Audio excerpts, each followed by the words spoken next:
Magandang araw po sa inyo, Sir Blair. Lalong-lalo na po sa mga giliw nating tagapakinig at sumusuporta sa inyong channel. Gusto ko lang pong ibahagi sa inyo ang natatangi kong karanasan na hinding-hindi ko makakalimutan. Nangyari po yon taong 1992 nung umuwi kami sa baryo ni Lola Tanya sa probinsya ng Leyte. Namatay kasi si Lolo Rodolfo, ang nagbabantay noon sa palaisdaan ni Lola. Nung una, ayoko talagang sumama dahil hindi ako sanay sa buhay probinsya. Mas gusto ko kasi sa syudad, kasama ang mga barkada ko. Pero wala naman akong ibang matutuluyan, kaya napilitan na rin akong sumama. Pagdating namin doon, ay nanibago ko sa mga tao. Iba kasi silang makatingin na para bang kakainin kami ng buhay. Mabuti na lang at medyo malayo ang palaisdaan. Nasa gitna iyon ng kakawyan, malapit sa malawak at malaking lawa. Doon nagsimula ang mga kakaibang pangyayari. Mga karanasang muntik ng ikapahamak namin ni Lola Tanya.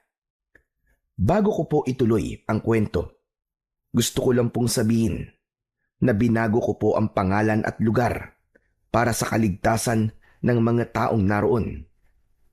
Kilalanin niyo na lamang po ako sa pangalang Nera. At ito ang aking kwento. Lola, malayo pa po ba tayo? Oo, Tanya, malayo pa. Pagod na po kasi ako sa paglalakad eh. Magpahinga naman po tayo. Magpahinga. Tiisin mo na lang muna ang pagod, Nera. Mas mahirap kung aabutin tayo ng pagdilim sa daan. Lola, mas mahirap po kung mawalan na po ako ng malay dahil sa sobrang pagod. Sus Mariosep na batang ito naman, oh. Ano ba problema mo? Parang ngayon ka lang naman napagod, ah. Eh kasi naman po, Lola eh. Masyado po mabigat yung dala kong bag. Idagdag pa po ang maraming sanga ng puno na nakaharang po sa dinadaanan natin. Ay, naku kang bata ka. Puro ka na lamang reklamo. Ginagawa mo lang yata yan para iparamdam mo sa akin na ayaw mo talaga sa baryo namin ng lolo mo. Hindi naman po sa ganun, Lola. Hindi rin po ako nagrereklamo. Sadyang mabigat lang po talaga tong bag nyo eh. Ano po ba kasing mga laman nito? Wala lang yan. Magagamit natin yung pagdating ng oras. Tsaka konting minuto na lang naman ang titiisin mo at malapit na tayo makarating sa palaisdaan. Ay nako, para bang hindi po ako tatagal sa baryong to eh. Isa pa, ganito po ba talaga ang lugar nyo, Lola? Para bang ang hirap po ng pamumuhay ng mga tao rito. Sos, sa una lang yan, apo. Dahil hindi ka pasanay. Kapag matagal ka nang naninirahan dito, masasaan ba't masasanay ka rin? Magugustuhan mo rin ang buhay dito. Baka ikaw pa mismo ang magsabi sa akin na dito na lang tayo tumira. Naku, Lola, kahit kailan, hindi ko po gugustuhin na tumira dito. Hindi po ako mabubuhay sa lugar na to na walang kuryente. Basta kapag natapos na po ang problema natin dito, uuwi na po tayo. Babalik na po tayo sa Maynila ah. Gusto ko po mangako po kayo, Lola. Iha, wag mo nang ipilit ang gusto mo. Hindi ko ba ipapangako sa'yo na makakabalik kagad tayo sa Maynila? Tsaka walang mangyayari sa'yo kung panay ang reklamo mo. Kung ay dinadaldal mo dyan, ay isinasabay mo sa paghakbang ng iyong mga paa. Aba, baka kanina pa tayo nakarating sa palaisdaan. Ano ba yan? Pati ba naman ang pagdadaldal ko napansin niyo pa? Tsaka hindi naman po akong dahilan kung bakit po tayo natatagalan eh. Kundi sa klase ng lugar na pinagtayuan nyo ng palaisdaan. Kung bakit ba naman po kasi sa dinami-rami ng pagtatayuan nyo ng palaisdaan, eh sa gitna pa ng kakawyan. Yung malayo sa kalsada at kailangan panlakarin ng kalahating oras bago marating. Ay, nako. Wala na talaga mailusot na katwiran sa'yo. Alam mo, Iha, para sa kaalaman mo, maganda at presko ang paligid na palaisdaan. Isa pa, malapit yun sa lawa. Eh bakit naman po ang ibang palaisdaan, Lola? inilalagay nila malapit sa dagat at ilog. Sus, tama na nga ang pagtatanong mo, Nera. Mas lalo lamang ako mapapagod sa'yo. Wala na akong nagawa nung mga sandaling yon, kundi ang manahimik na lang. Ipinagpatuloy namin ang paglalakad habang nasa unahan ko si Lola. Pasado 5:00 na yon ng hapon. Nasa gitna pa rin kami ng kagubatan. Yun din ang unang pagkakataon na nakarating ako sa ganoong klaseng lugar. Kaya pakiramdam ko, ng mga oras na yon, pinahihirapan ako ng aking lola. Ang masaklap ng mga panahong yon, ni isang bahay ay wala akong nakitang nakatayo. Hindi katulad kanina na halos pagpiestahan kami ng mga tao sa sakayan ng jeep. Yun nga lang, masasama naman po ang tingin nila sa amin. Sobrang nakakatakot po talaga ang lugar na yon. Habang naglalakad kami, ay panay rin ang pagtingala ko sa mataas na punong aming dinaraanan. Kaya mas lalo akong nag-alala sa lugar na pupuntahan namin. Isang antingerang manunugis ng aswang ang aking lola. Kaya natitiyak ko na ang laman ng bag niya ay punong-puno ng ginawa niyang agimat. Bilisan mo na nga maglakad. Malapit na tayo. Malapit, malapit. Puro na lang po kayo malapit eh. Basang-basa na nga po ng pawis yung likod ko. Hanggang ngayon di pa rin tayo nakakarating. Ang pangit ko na oh. Para na po akong iniluwa ng sawa. Sus, nagsimula na naman ang babaeng reklamador. Wala pa ito sa kalahatian kapag tinuturuan kita doon sa pagsasanay sa paghawak ng iba't ibang klaseng sandata. Ang kaso, hindi pa laging natutuloy dahil panay din ang reklamo mo. Isipin mo na nga lang na bahagi ito ng pag-iensayo mo. Naku Lola, hindi ko na po kailangan ng pagsasanay. Pagod lang yun eh. Para saan itong mga agimat nyo? Kung kailangan ko magpagod para magkaroon ng kakayahan, di ba sabi nyo po, magkakaroon po ako ng kapangyarihan kapag meron na ako nito? Kasabay po ng kapangyarihan yon ay magkakaroon din po ako ng mga kakayahan. Sana sa susunod po, kung gagawa ulit kayo ng agimat, ang gusto ko po Lola, yung magkakaroon po ako ng kakayahang lumipad ng mataas nang hindi ko na po kailangan maglakad ng ganito kalayo. Mataas ba ka mo?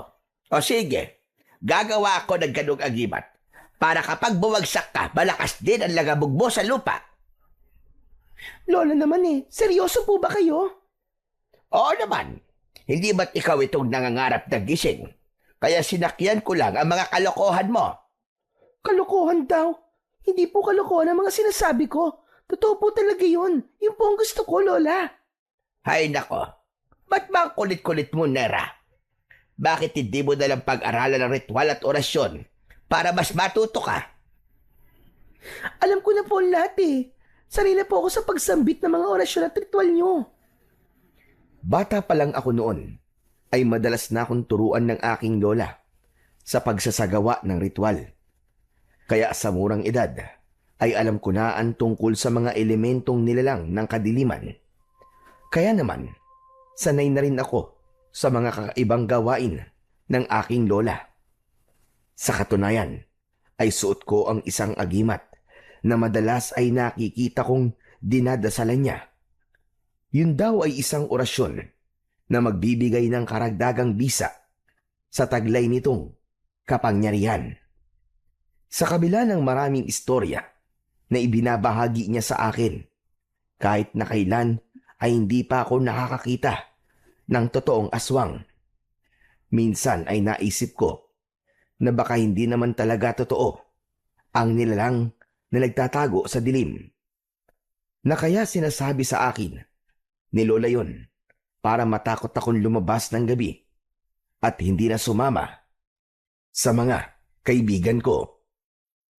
Hindi niya gusto ang mga kaibigan ko dahil wala raw mabuting maidudulot sa akin ang mga kabarkada ko.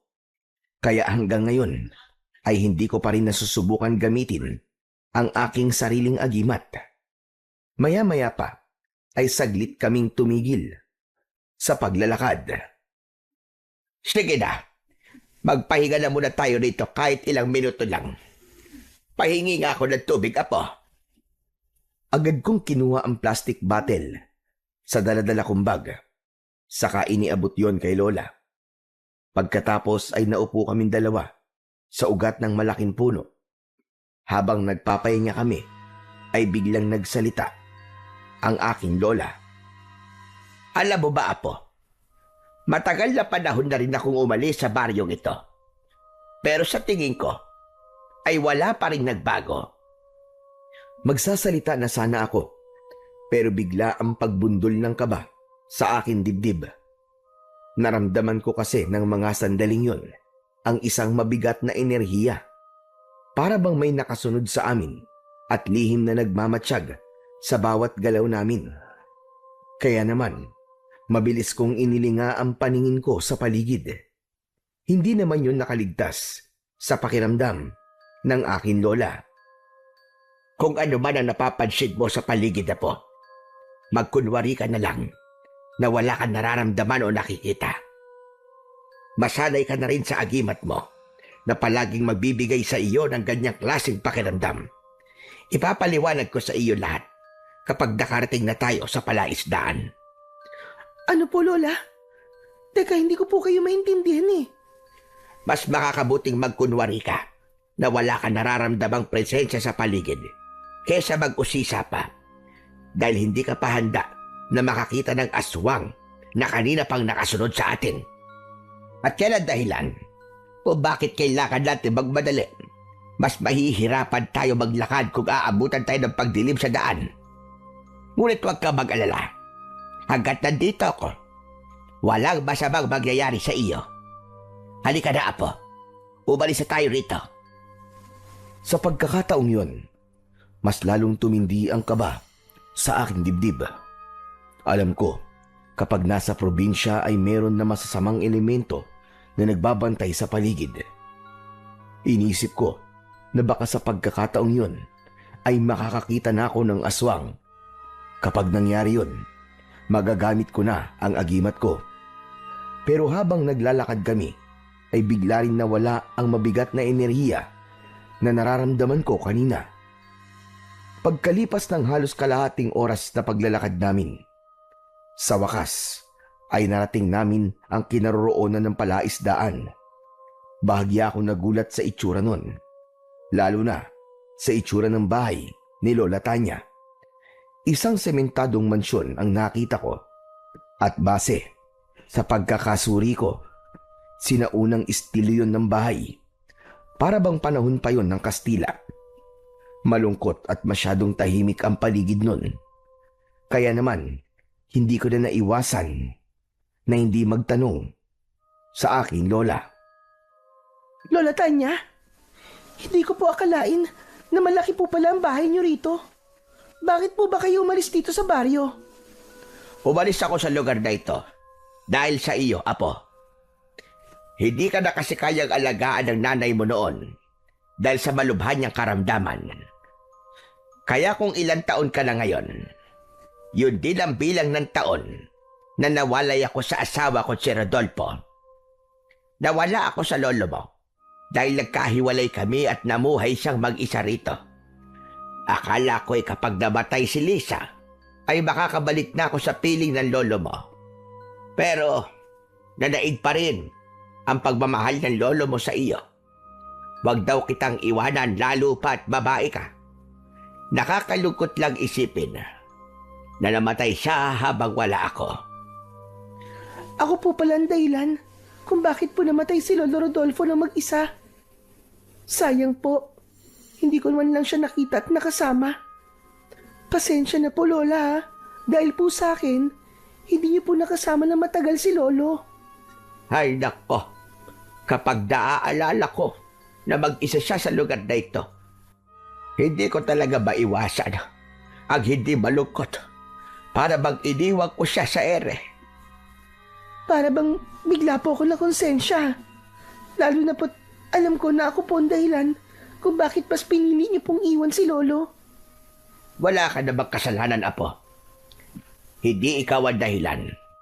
Si Rodolfo ang may gusto nun. Mas mahal ka niya kaysa sarili niya. Nagkataon lang na hindi niya rin maiwan ang palaisdaang ito. Kaya huwag ka na malungkot dahil siya mismo ang nagsabi na huwag kitang iiwan at magpapadala na lamang daw siya ng pera sa atin. Ang palaisdaan na ito ang sumuporta sa lahat ng mga pangangailangan natin sa Maynila. Kaya ang gusto ko, pahalagahan mo rin ang palaisdaan na ito. Lola, sinasabi niyo po ba na balak niyo pong magtagal dito? Hindi ako sinagot ni Lola Tanya sa tanong ko. Sa halip, tumingin siya sa palaisdaan. Isang malalim na buntong hininga ang narinig ko mula kay Lola. Naisip ko na kung hindi nagsabay ang pagkamatay ng tatay at lolo ko, siguro ay naihatid man lang namin sa huling hantungan si Lolo Rodolfo. Bigla ko naramdaman ang lungkot at sakit nang balikan ko ang bahagi ng nakaraan na yon. Nadagdagan ang lungkot ni Lola nang pumasok kami sa loob ng mansyon. Habang abala si Lola Tanya, ay naisip ko na puntahan kagad ang magiging silid ko.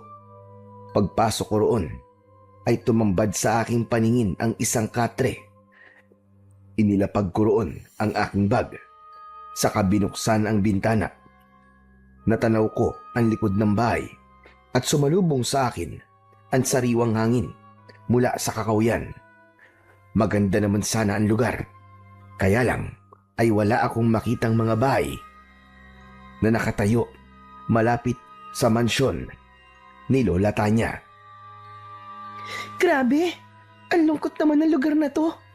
Para bang mabigat sa dibdib ang tumira dito. Sana lang talaga hindi kami tumira dito. Pagkatapos kong makita ang paligid, inilagay ko sa maayos na lagayan ng bag ko. Saka ako bumalik sa kusina. Nadatnan ko si Lola Tanya habang sinusuri niya ang kalan. Kahit hindi siya umiimik, ay nakikita kong masakit para sa kanya ang makita ang itsura ng pamumuhay noon ni Lolo Rodolfo. Tahimik ko siyang pinagmasdan mula sa pintuan na aking kinatatayuan. Napansin ko na para bang dinadasalan niya ang kalan. Pagkatapos ay nagpabaga siya ng apoy at pinausukan ang mga kalderong naroroon. Kaya bigla kong naunawaan na ang ginagawa ng aking lola ay isang uri ng ritual para sa pagtataboy sa mga elementong naninirahan sa loob ng mansyon. Habang ginagawa yun ni Lola Tanya, ay bigla kaming nakarinig ng nagtatao po sa labas ng bahay. Nagkatamaan kami ng paningin ng aking lola. Sa kanilapitan namin ang pinagmumulan ng boses ng isang lalaki. Paglabas namin sa pintuan, ay tumambad sa aming paningin ang isang lalaki. Nakangiti siya habang nakatingin sa amin. Magandang hapon po sa inyo. Ako po si Freddy. Yung sumulat po sa inyo tungkol sa nangyari po kay Lolo Rodolfo. Ganun ba? Ikaw pala si Freddy. Ako si Lola Tanya at siya naman ang apo konsidera. Ang mabuti pa kaya pumasok ka na muna rin sa loob. Naku, hindi na po. Alam ko naman po na abala po kayo sa pag-aasikaso sa bahay niyo eh. Hindi naman po ako magtatagal. Ganun ba? Ay siya nga pala. Maraming salamat sa pag-aasikaso mo sa asawa ko habang wala ako. Tatanawin ko yung isang malaking utang na loob sa iyo. Naku, walang anuman po yun, Lola Tanya. Mabait din naman po sa akin si Lolo Rodolfo eh. Isa pa, kaya po ako naparito ay para masigurado kung maayos po kayong nakarating dito sa palaisdaan. Oo, Freddy. Maayos naman kami ng apo ko na nakarating dito.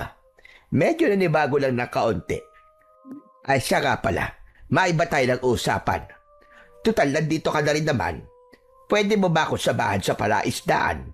May ilang mga bagay rin tayo na dapat pag-usapan tungkol sa asawa ko. Pwede naman po yun. Hindi naman po ako nagmamadaling umuwi eh. Ay salamat. Ay siya nga pala, Dera. Aalis muna kami ni Freddy ha. Ikaw na muna magtuloy sa ginagawa ko. Huwag ka nang gumala ha. Hindi mo pa kabisado ang lugar na ito. Opo, Lola. Talagang kabisado ng aking lola ang ugali ko. Nahulaan niya kung ano ang tumatakbo sa isip ko. Balak ko talagang gumala ng mga sandaling yon. Pero naunahan ako ni Lola. Pagkaalis nila, ay nahabol ko na lang ng tanaw ang mga ito. Malapit lang naman ang bahay sa palaisdaan, kaya hindi na ako nag-alala. Saka ko naman nilapitan ang kalan at itinuloy ang pagpapausok dito. Tinuruan ako ng aking lola noon kung paano magsagawa ng ritual, kaya hindi na rin ako nahirapan. Merong kasing kasabihan ang matatanda sa amin na kapag matagal nang walang nakatira sa bahay, ay kailangan pausukan ang kalan ng taong titira doon. Yun daw ang ritual ng pagtataboy sa mga masasamang elemento na nakatira sa mansyon, lalo na kung namatay ang unang nakatira doon. Habang abala ko sa pagpapausok ng kalan, ay bigla kong naramdaman ang presensyang naramdaman ko kanina. Sa bandang likuran ko yun, kaya napalingon ako at nahagip ng aking paningin ang isang anino na nagmamadaling tumakbo papalapit sa bintana. Mabilis na lumukso ang anino na yon palabas ng bahay. Dala ng aking kuryosidad, nilapitan ko yon at saka sinilip. Iba ang dating sa akin ng anino na yon. Para bang hinihila niya ako na sumunod sa kanya. Wala naman sigurong masama kung susundan ko siya. Hindi naman malalaman ni Lola kung aalis ako, din mamaya pa naman ang balik niya. Hindi na nga ako nagdalawang isip. Sa bintana rin ako dumaan, kagaya ng madalas kong ginagawa kapag tumatakas ako sa akin lola. Pagbagsak ko sa lupa, ay napansin ko ang malawak na kakahuyan sa likod ng mansyon. Pero hindi ako nagpaawat. Malalaki ang hakbang ng mga paa ko na sinundan ko ang nilalang na tumakbo roon hanggang sa maglaho siya sa paningin ko. Teka, saan na kaya siya nagpunta? Ang bilis naman niyang mawala. Hinilinga ko ang paningin ko sa paligid. Napilit inaaninaw ang bawat sulok ng kagubatan. Huli na nang mapansin kong malayo na pala ang natakbo ko. Nag-alala kong napatigil sa paghahanap sa anino na yon at ang pagod ay biglang napalitan ng takot. Naku, lagot na. Lagot na talaga ako nito. Bakit kasi sinundan ko pa yung aninong yun eh? Nasaan na kaya siya? Ano kaya ang lugar na to? Diyos ko, pati ang daan, hindi ko na rin matandaan. Saan na kaya ako ngayon dadaan para lumabas sa kakawiyang to? Ihakbang ko na lang sana ang mga pako nang bigla akong nakarinig ng kaluskos sa bandang kahoy na nakatumba sa lupa. Dahan-dahan ko yung nilapitan dahil inisip ko na baka doon nagpunta ang anino na sinundan ko kanina. Ngunit ang kaluskos na naririnig ko ay nauwi sa tunog ng pagnguya na para bang may butong nadudurog sa loob ng bibig ng isang nilalang na kumakain doon. Hindi ko inaalis ang paningin ko, ngunit halos mabingi ako sa tibok ng aking puso. Bigla kong naramdaman ang kilabot sa buo kong katawan. Inisip ko na baka may aswang, kaya kinapa ko ang kwintas ko sa aking leeg. Yun ang agimat na magsisilbi ko sanang proteksyon, ngunit naiwala ko yun. Mas lalong tumindi ang nararamdaman kong takot. Aatras na sana ako para lumayo sa ingay na naririnig ko, nang biglang lumitaw ang nilalang mula sa likod ng puno. Direkta siyang tumingin sa akin. Ipinakita niya kung paano niyang nilalantakan ang laman loob ng kaawa-awang usa. Nang mga sandaling yon, ayaw gumana ng isip ko.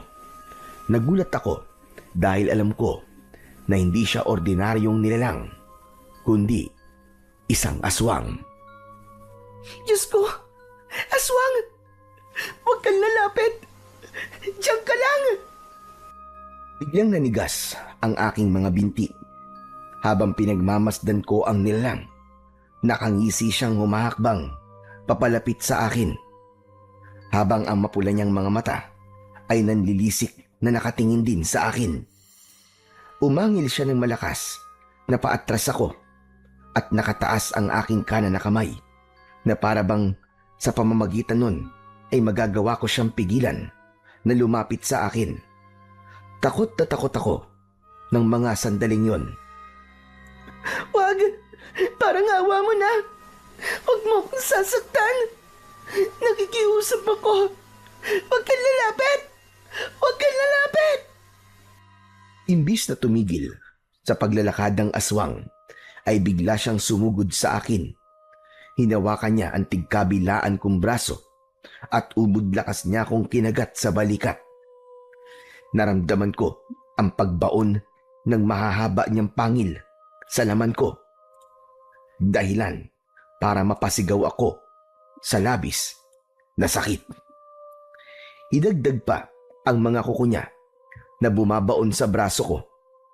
Wala na akong nagawa kundi ang magpumiglas. Sa bilis kasi ng pangyayari ay hindi kagad ako nakaisip ng paraan para lumaban. Sinipa ko ang masela na parte ng kanyang katawan. Napabaluktot siya sa labis na sakit at umangil ng malakas. Sinamantala ko naman ang pagkakataon na nabitiwan niya ako. Bago ako umalis, sinipa ko ang kanyang muka, dahilan upang bumagsak siya sa lupa. Agad na akong tumakbo ng mabilis, papalayo sa aswang na yon. Habang tumatakbo, ay dinig ko ang malakas niyang pag-angil. Wala na akong pakialam kung saan man ako makarating. Ang mahalaga ay makatakas ako sa aswang na yon. Naramdaman ko ang mainit na likido na umaagos sa balikat ko at hindi ko na naiwasan ang hindi maiyak. Habang tumatakbo ay bigla kong naisip ang aking lola. Lola, tulungan niyo ako. Nasaan ang labasan ng gubat na to? Diyos ko, tulungan niyo po ako. Dahil takot at natataranta ako ng mga sandaling yon, ilang beses akong nadadapa dahil hindi ko na halos makita ang daan. Madilim na ng mga oras na yon na lalong dumagdag sa takot na nararamdaman ko. Hanggang sa bigla ko na lamang naramdaman ang kuko ng aswang na kumalmot sa likod ko. Bumagsak ako ng pasadsad sa lupa. Patihaya akong nahiga at ganun na lamang ang panlalaki ng mata ko nang makita kong naabutan na pala ako ng aswang. Tulong! Tulungan niyo ako! Lumayo ka sa akin, aswang ka! Huwag kang lalapit! Lumayo ka! Sumigaw ako ng malakas, pero pakiramdam ko ay ako lang ang nakakarinig sa boses ko. Ipinagdasal ko na lamang ng mga sandaling yon na sana ay merong tao na dumaan at tulungan niya akong makatakas mula sa aswang. Kitang-kita ko ang pagtulo ng malapot niyang laway. Bigla siyang yumuko sa paanan ko at hinawakan niya ang dalawa kong mga paa. Hinila niya ako, kaya nakaladkad ang katawan ko sa lupa. Bawat pagtama ng matatalas na bagay sa likod ko ay halos hindi ako makahinga sa labis na sakit. Pakiramdam ko ng mga sandaling yon ay katapusan ko na talaga. Takot na takot ako at nagsisisi na hindi ako nakinig sa lola ko. Tama na! Nakikiusap ako! Tama na! Tulong! Tulungan niyo po ako! Saklala! Sa kabila ng pagsigaw ko, ay patuloy lang ang nilalang sa paghila niya sa aking mga paa. Kahit nanlalabo na ang paningin ko, alam ko na dadalhin niya ako sa masukal na kakahuyan para doon ay patayin. Sinubukan ko pa rin magpamiglas, ngunit malakas talaga ang kanyang kamay. Hanggang sa marinig ko ang boses ni Freddy, bigla kong nabuhayan ng loob. "Pakawalan mo ang babaeng yan! kung ayaw mo mamatay. Freddy! Tulungan mo ako, Freddy! Nera, huwag ka mag-alala. Ililigtas kita. Tumingin sa akin si Freddy at bumakas sa mukha niya ang pag-aalala. Nasa hindi kalayuan siya ng kinaroroonan namin ng aswang. Saglit na tumigil ang nilalang. Binitiwan niya ang mga paa ko at bigla siyang lumukso papunta sa kinatatayuan ni Freddy. Kitang-kita ko kung paano nakipaglaban ang binata sa nilalang. Bawat pagtama ng suntok ni Freddy sa katawan ng aswang ay napapaangat ang paa nito sa lupa. Sa tingin ko ay malakas kung sumuntok ang binata. Habang nagpapambuno ang dalawa ay dumating naman si Lola Tanya. Galit na galit niyang hinarap ang aswang. Ginamit ng aking lola ang agimat niya at sa unang pagkakataon ay nasaksihan ko kung paanong nasunog ang katawan ng aswang. Naiwan si Freddy na nakatayo sa pinagbagsakan ng abo ng aswang. Habang si Lola Tanya naman ay nag-aalala na lumapit sa akin. Diyos ko po, Apo. Ano ba nangyari? Bakit ka nagpunta rito? Hindi ba't sinabi ko sa iyo na huwag kang gagala sa lugar na ito? Patawarin niyo po ako, Lola. Patawarin niyo po ako. Hindi ko po sinasadya. Dala ng labis na takot at sakit na nararamdaman ko, hindi ko na napigilan ang hindi yumakap kay Lola Tanya. Wala akong pakialam kung makita ni Freddy ang pag-iyak ko. Basta ang alam ko ng mga sandaling yon, sobra akong nagpapasalamat dahil buhay pa ako. Maya-maya pa ay narinig ko ang yabag ng paa ni Freddy papalapit sa amin ni Lola. Tara na po, umalis na po tayo rito. Baka po meron pang dumating na mga aswang sa lugar na to eh. Hala, sige na. Tumayo ka na, Nera. Kailangan magamot kagad ang mga sugat mo. Nagulat na lamang ako nang bigla akong binuhat ni Freddy. Nahihiyaman ay binaliwala ko ang ginawa niya. Ang mahalaga ay hindi na ako maglalakad para bumalik sa mansyon.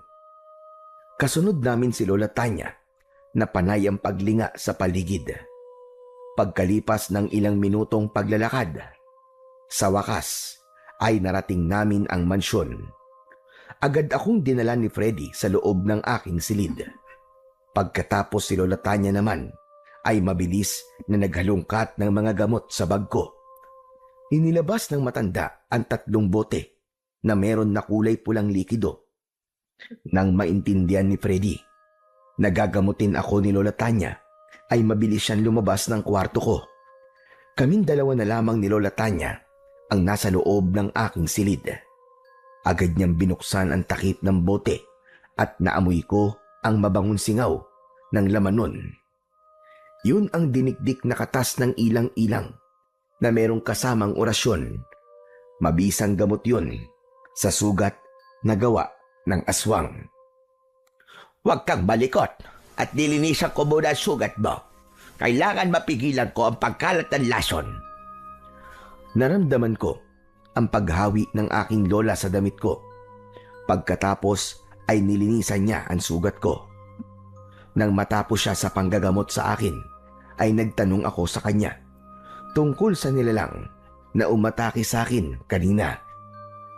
Lola, ano pong klaseng nilalang yun? Bakit po may ganun po sa baryong ito?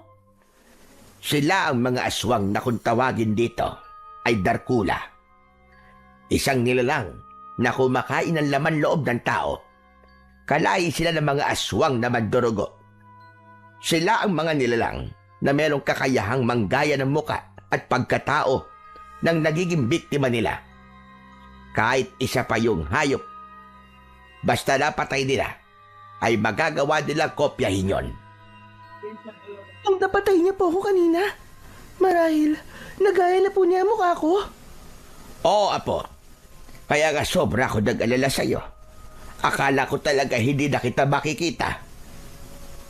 Hindi ko po akalain na makakita kagad ako ng aswang sa baryong ito, Lola. Totoo po pala yung mga sinasabi niyo.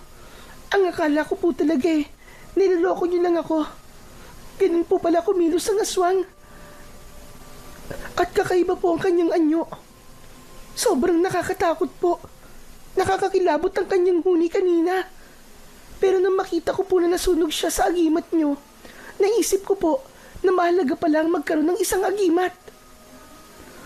Nang mabanggit ko ang tungkol sa agimat, ay saka ko lang naalala na nawawala na ang agimat ko.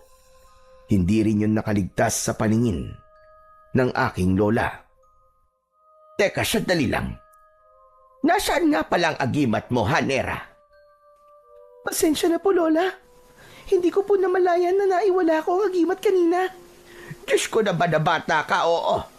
Bakit naman naiwala mong agimat na yon? Hindi mo ba alam na mahalaga yon? Kaya ka napahamak kanina dahil nawala ang nagsisilbi mong proteksyon laban sa aswang. Pasensya na po talaga, Lola. Hindi ko naman po yun sinasadya eh. Tsaka, ano po bang inaalala nyo? Kaya nyo naman po gumawa ulit nun, di ba, Lola? Oo nga, kaya ko nga gumawa ulit nun. Pero magkaiba ang epekto ng bago at lumang agimat. Hindi ka kasi nakikinig sa akin. Hindi ka nag-iingat. Palaging ang gusto mo ang nasusunod. Masyadong matigas ang ulo mo. Kaya siguro nawala ang agimat mo dahil hindi mo pinapahalagahan yon. Oo na nga po. Pasensya na po talaga. Pasensya. Nakakahiya tuloy kay Freddy. Pati siya ay inabala ko sa paghahanap sa iyo kanina. Mabuti na lamang at bumalik kami kagad sa mansyon. Dahil kung hindi, baka kung ano na ang nangyari sa iyo. Bakit ka ba nagpunta sa gubat na yon, ha? Nakakita po kasi ako ng anino at sinundan ko po yun. Kapag may ganun na, umiwas ka. Hindi mo ba alam ang panganib na naghihintay sa iyo roon? Kadalasan ng mga Darkula ay gumagamit ng alido na kunwari ay magpapahabol sila. Pero yung pala ay ginagamitan ka na nila ng panghila o hipnotismo para ikaw mismo ang lumapit sa kanila. Kung tutusin naman po, Lola, kasalanan niyo rin naman eh. Ano ka po? Kasi naman po, nung una pa lang ayoko na pong umuwi rito, di ba? Kayo lang naman po mapilit. Gaano ba kahalaga ang palaisdaan nyo para ipagpalit yung kaligtasan natin? Alam naman po ninyo na marami palang aswang dito. Bakit naman po nagpunta pa tayo rito?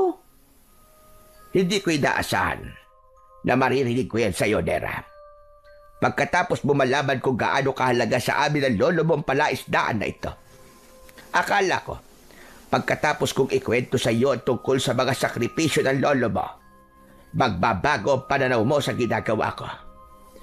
Pero hindi. Nagkamali pala ako. Kahit po ba may aswang, wala pa rin po bang mas mahalaga sa inyo kundi ang palaisdaan? Hindi mo siguro naiintindihan kung ano ang nararamdaman ko. Isa pa, hindi lang yun ang dahilan kung bakit ako umuwi sa baryong ito. Hindi na kita pipilitin na manatili rito. Malaki ka na. Kaya kung gusto mo ay pwede ka na bumalik sa Maynila. Kesa naman ang araw-araw na maririnig ko sa iyo, ay ako may kasalanan sa nangyari sa iyo. Nang marinig ko ang sinabi ng lola ko, para bang may kutsilyong tumusok sa puso ko. Tila sumobra ako sa mga nasabi ko sa kanya. Ngunit yun talaga ang nararamdaman ko. Masamang masama ang loob ko dahil hanggang ngayon ay nararamdaman ko na merong mga bagay na hindi pa sa akin sinasabi si Lola. Maya-maya pa ay naupo siya sa tabi ko. Bakit po ba hanggang ngayon ay hindi niyo pa rin sinasabi sa akin ang totoong dahilan kung bakit tayo umuwi rito? Nang maintindihan ko po kayo, Lola. Umuwi ako rito dahil sa mga aswang na patuloy na namiminsala sa mga taong nakatira sa baryong ito. Balak kong bumalik sa pagiging manunugis ng mga aswang para pigilan ang pag-aasik nila ng lagim. Ano naman po ang kinalaman natin sa mga taong nakatira rito, Lola Tanya? Kapag namatay tayo rito, hindi naman po nila tayo matutulungan eh. Kaya bakit yun po ipagpapalit ang mga buhay natin sa mga tao? Maliban na lamang po kung may iba pa po kayong dahilan. Subalit ang lugar na ito ang dahilan kung bakit namatay si Rodolfo Apo. Naniniwala ako na hindi siya namatay sa sakit. Pinatay siya ng aswang. Nang makita ko kanina ang aswang na muntik manakit sa iyo, naisip ko na totoo ang hinala ko. Aswang talaga ang may gawa noon kay Rodolfo. Balak ko sanang ilihim sa iyo ang lahat ng mga pagdududa ko hanggat hindi pa ako sigurado. Pero ngayon, sigurado na ako. Biglang nahinto sa pagsasalita si Lola Tanya dahil hindi niya na napigilan ang kanyang sarili. Umiyak siya na para bang ang bigat-bigat ng dibdib niya. Hindi na rin ako nakapagsalita dahil iniisip ko na masakit para kay Lola na malaman na pinatay si Lolo Rodolfo. Ako naman ay hindi mapalagay dahil sa panganib na haharapin namin sa oras na tumagal pa kami sa lugar na yon. Sino po nagsabi niya sa inyo, Lola? Sino po nagsabing aswang nga po ang pumatay kay Lolo? Para isipin niyo po ang bagay na yan. Si Freddy po ba? Siya po ba, Lola? Tumango ang lola ko bilang tugon sa aking tanong. Saka ko lamang naalala si Freddy na nasa labas lamang ng silid ko. Dahan-dahan akong bumaba ng katre at pinilit kong maglakad. Sinubukan ni Lola Tanya na pigilan ako. Ngunit gusto kong marinig mula kay Freddy ang mga nalaman ng aking lola tungkol sa lolo ko. Iniwan ko ang matanda sa loob ng kwarto habang umiiyak. Samantala paglabas ko naman ng pintuan ay nakita ko kagad si Freddy na nakaupo sa mahabang bangko sa harap ng lamesa. Nasa kusina siya at malayo ang tanaw sa labas. Bagya pa siyang nagulat nang bigla akong nagsalita. Freddy, pwede ba tayong mag-usap? Napatayo ang lalaki at humarap sa akin. Baka sa mukha niya ang pag-aalala nang makita ang sugat ko sa balikat. Pero nang makita niya na seryoso ang mukha ko habang nakatingin sa kanya, lumikot ang mga mata niya. Hindi siya makatingin sa akin. Sa halip ay mas lumapit pa ako sa kanya. Hinawakan ko ang mga kamay niya. Alam kong narinig mo mga pinag-usapan namin ni Lola. Kaya gusto kong malaman kung may katotohanan ba mga sinabi niya. Ikaw ang alam kong huli niyang nakausap kanina. Kaya alam ko na ikaw ang nagpatibay sa hinala ni Lola Tanya, tama ba? Oo, ako nga nagsabi kay Lola. Totoo na aswang ang pumatay kay Lolo Rodolfo dahil ako mismo ang nakakita at nag-asikaso sa bangkay niya. Yun ang totoong dahilan kung bakit pinilit ko si Lola Tanya na umuwi rito. Ayaw mo bang marinig kung paano siya namatay? Kung ano ang itsura niya nang makita ko siya? Oo, Freddy. Gusto kong malaman kung ano ang totoong nangyari kay Lolo para mas maintindihan ko kung bakit kailangan naming manatili rito. Bumalik sa pagkakaupo sa bangko si Freddy. Ako naman ay naupo sa tabi niya. Sa kanya sinagot ang tanong ko. Natagpuan ko siya na nagpapalutang-lutang sa palaisdaan niyo. Nung una ay nakala ko na nalunod lang siya. Pero nang kunin ko ang katawan niya, nagulat ako sa mga natuklasan ko. Wala na ang laman loob niya, wakwak ang dibdib niya, at halos hindi na siya makilala dahil sa ilang araw na pagkakalutang niya sa tubig. Diyos ko, ang lolo ko. Kawawa naman ang lolo ko. Parang nanikip ang dibdib ko ng mga oras na yon nang marinig ko ang mga sinabi ni Freddy. Masaganang luha ang umagos sa aking pisngi. Bigla kong naintindihan kung gaano kasakit at kahirap ang pinagdadaanan ng lola ko. Naramdaman ko ang paghawak ni Freddy sa balikat ko. Saka ako tumingin sa kanya habang may luha ang aking mga mata. Nakikiramay ako sa nangyari kay Lolo Rodolfo mo. Napamahal na rin siya sa akin dahil matagal ko siyang nakasama. Pero alam mo, ang totoo niyan, nagipango na yung sospek ako sa pagkamatay niya. Ikinulong ako ng 2 araw, ngunit pinalabas din ako matapos mapatunayan na inosente ako. Idagdag pa na habang nasa kulungan ako ay muling naulit ang nangyari sa lolo mo. Dito rin sa palaisdaan nyo. may isa na namang bangkay na tagpuan. Kaya simula nun ay naging palaisipan sa mga pulis at sa mga tao na nakatira rito kung bakit sa palaisdaan yung madalas natatagpuan ang katawan ng mga biktima. Diyos ko, bakit sa palaisdaan pa namin? Ano bang meron sa palaisdaan? Hindi ko rin alam, Nera. Patuloy na kumukuha ng buhay ang palaisdaan nyo. Dahil doon, balak ng mga tao na ipasara ito. Kaya naman, napilitan akong sulatan na sa Lola Tanya. Hindi ba nila sinusubukan na alisan ng tubig ang palaisdaan namin? Bakit naman nila gagawin yun eh? Wala si Lola Tanya eh. Hindi sila maaaring kumilos nang wala ang may-ari. Alam ba nila na merong aswang na darkula sa baryong ito? Paano kung sa palaisdaan lang namin niya tinatapon ng bangkay para hindi siya pagbintangan ng mga tao? Kahit alam ng mga tao na aswang ang may gawa nun, ang tanong tanggap ba yun sa batas? Walang maniniwala sa atin. Iisipin nila na gumagawa tayo ng kwento para pagtakpan ng krimen. Tsaka nakita mo naman, di ba? Tanging ang agimat lang ng Lola Tanya mo ang nakatalo sa halimaw kanina. Kaya yun ang dahilan kung bakit gustong manatili ni Lola mo sa palaisdaan na to. Tutulong ako kay Lola Tanya, Freddy.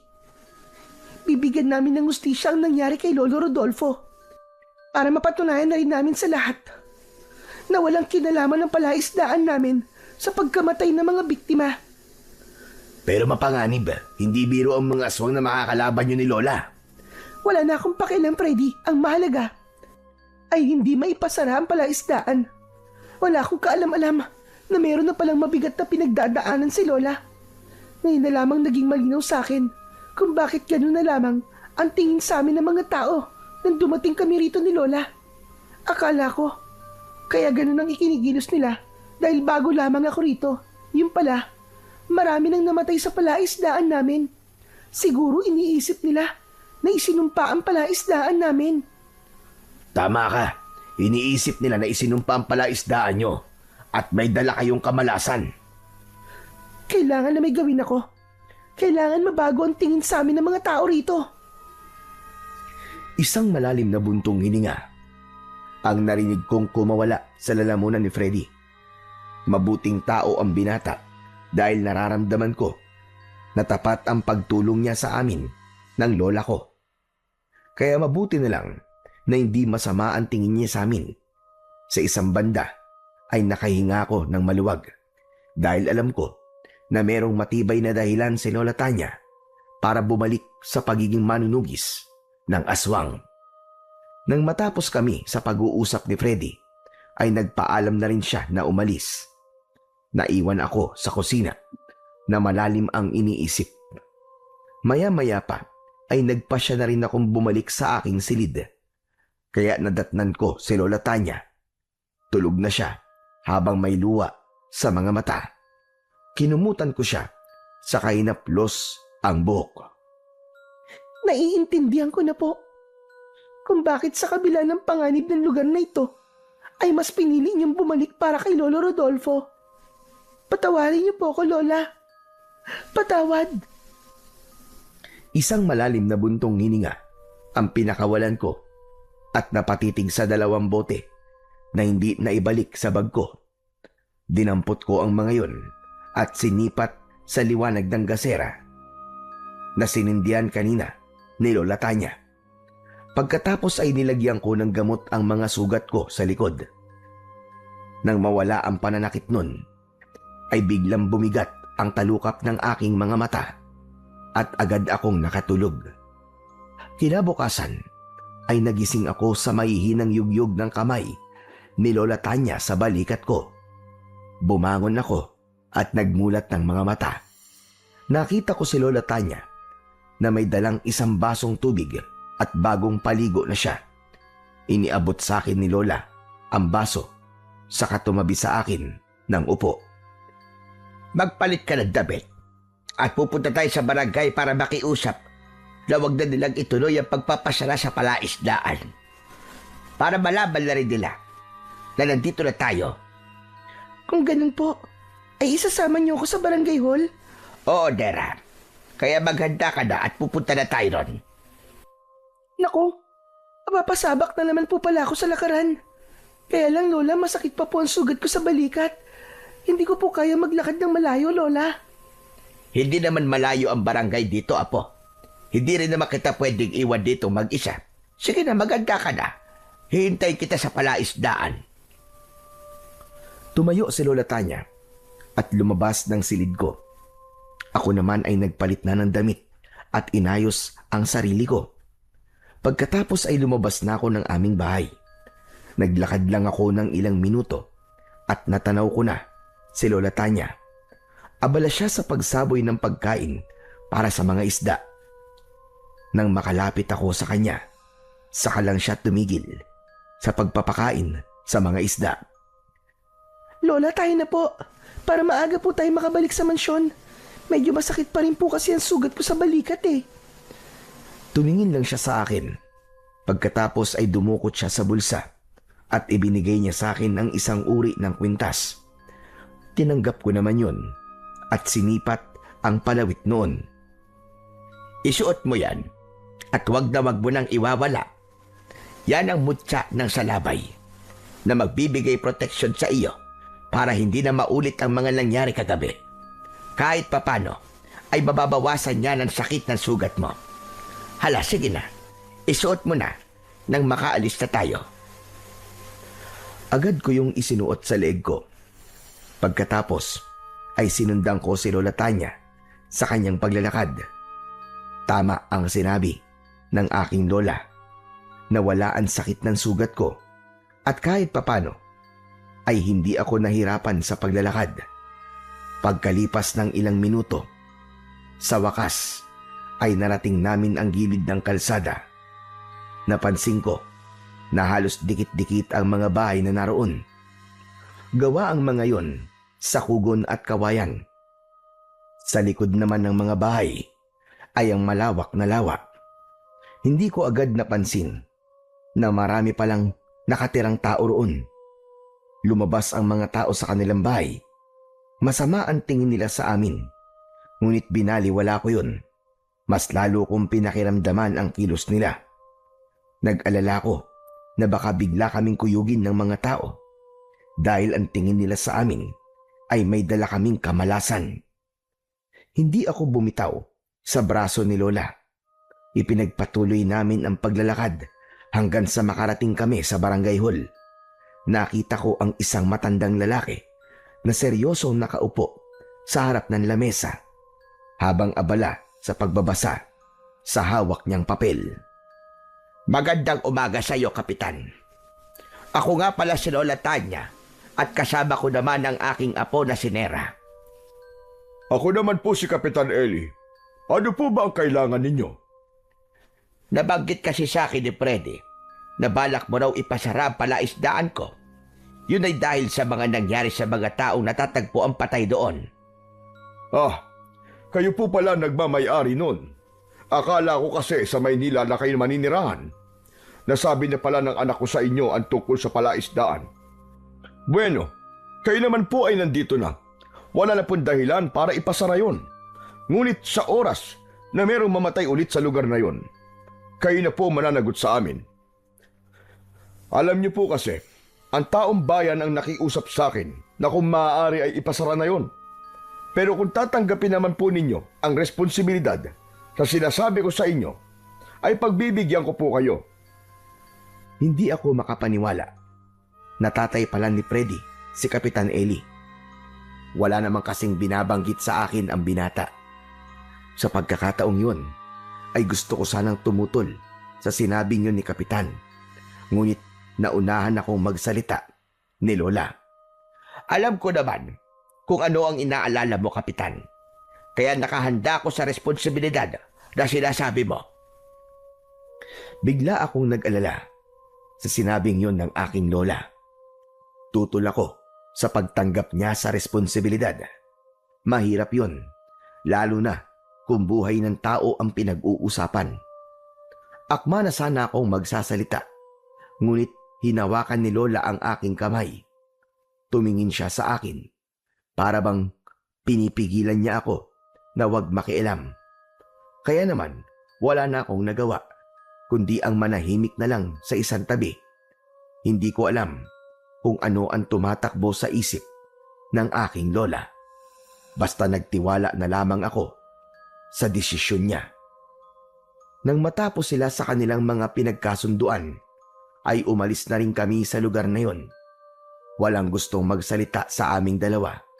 Nakatungo lang ako ng mga sandaling yon dahil ayokong makita ang mga taong nakatingin na naman sa amin.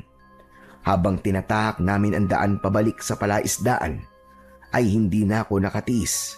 Kinausap ko na si Lola. Lola, wala po ba kayong balak na ipaliwanag sa akin ang pagpayag niyo po sa kondisyon ni Kapitan Eli? Para ano pa? Para pigilan ako sa gusto kong mangyari. Talagang hindi po ako sumasang-ayon sa gusto niyo, Lola. Dahil ang kaligtasan niyo po ang inaalala ko. Paano kung meron na namang mamatay sa palaisdaan? Sino po mananagot? Hindi po ba't kayo? Nera, Apo, alam ko naman na alam mo na ang tungkol sa totoong nangyari kay Rodolfo, hindi ba? Dahil hindi ka nagulat kanina at alam ko rin na si Freddy ang nagsabi sa iyo. Pero bakit hindi mo ko naiintindihan?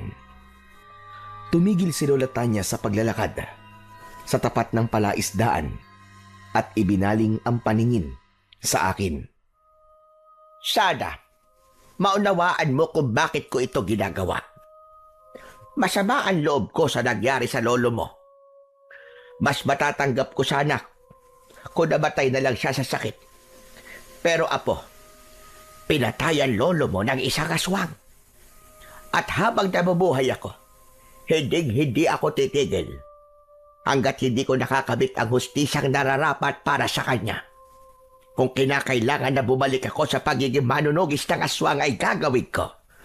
Mapigilan ko lang ang paggasik ng lagim ng mga aswang. Pero ano po ang kaugnayan ng palaisdaan sa pagtanggap niyo ng kondisyon ni Kapitan? Para ipakita sa aswang na hindi niya ako masisira sa mga tao. Naniniwala ako na ginagawa niyang tapunan ng patay ang palaisdaan para siraan ako sa paningin ng mga tao. Kutob ko, may dahilan ko bakit niya ako ginugulo. Kaya lalaban ako siya. Nakahanda ako sa paghaharap namin ng aswang na pumatay sa lolo mo. Bumakas ang galit sa muka ni Lola Tanya. Kitang-kita ko ang pagnanais niya na mabigyan ng hustisya ang pagkamatay ng lolo ko. Pagkatapos niyang sabihin yun, iniwan niya ako sa tapat ng palaisdaan. Nahabol ko na lang siya ng tanaw hanggang sa pagpasok niya sa loob ng mansyon. Pagkatapos kong makapag-isip, ay naglakad na rin ako papunta sa bahay. Dumiretso na lamang ako sa silid ko. Humiga ako sa katre habang nakatingin sa bubong. Dala ng pagod ay agad akong nakatulog. Napabalikwas ako ng bangon nang marinig ko ang kalampag ng mga kalderong nahulog sa sementadong sahig. Napatingin ako sa nakabukas na bintana. Madilim na ang paligid. Hindi ako ginising ni Lola para mananghalian. Masama yata ang loob niya sa mga nasabi ko kanina. Dahan-dahan akong bumaba sa katre at naglakad palapit sa pintuan ng aking silid. Binuksan ko ang pinto at tumambad sa aking paningin ang madilim na kusina. Walang sindi ang gasera, kaya hindi malinaw sa akin kung ano ang narinig kong ingay kanina. Ngunit wala naman akong nararamdaman na pag-iinit sa palawit ng kwintas ko. Kaya dahan-dahan akong naglakad papalapit sa kalan. Maya-maya pa ay muling naulit ang ingay na parabang hindi ako nag-iisa sa loob ng kusina. Kaya naisip ko na tawagin si Lola. Lola Tanya, ikaw ba yan? Bakit hindi niyo bubuksan ang gasera? Ngunit wala akong natanggap na tugon mula kay Lola. Sa halip, isang nakakakilabot na pag-angil ang narinig ko. Kasunod ng mabahong singaw mula sa kusina. Ang pinagtataka ko lang Nang mga sandaling yon, ay wala akong maramdaman sa pag-iinit sa suot kong agimat. Kaya mas lalo kong nilakasan ang pagtawag ko. Lola Tanya? Nasaan ka? Lola? Kasabay ng pagsigaw ko, ang mga daing sa sahig mula sa boses ng lola ko. Bumundol ang kaba sa aking dibdib.